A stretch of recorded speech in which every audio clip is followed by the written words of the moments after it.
مبارك بود غلبه.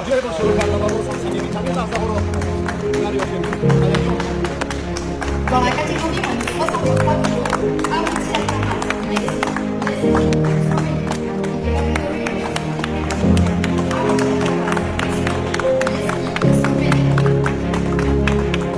Salman Muhammad Bakov.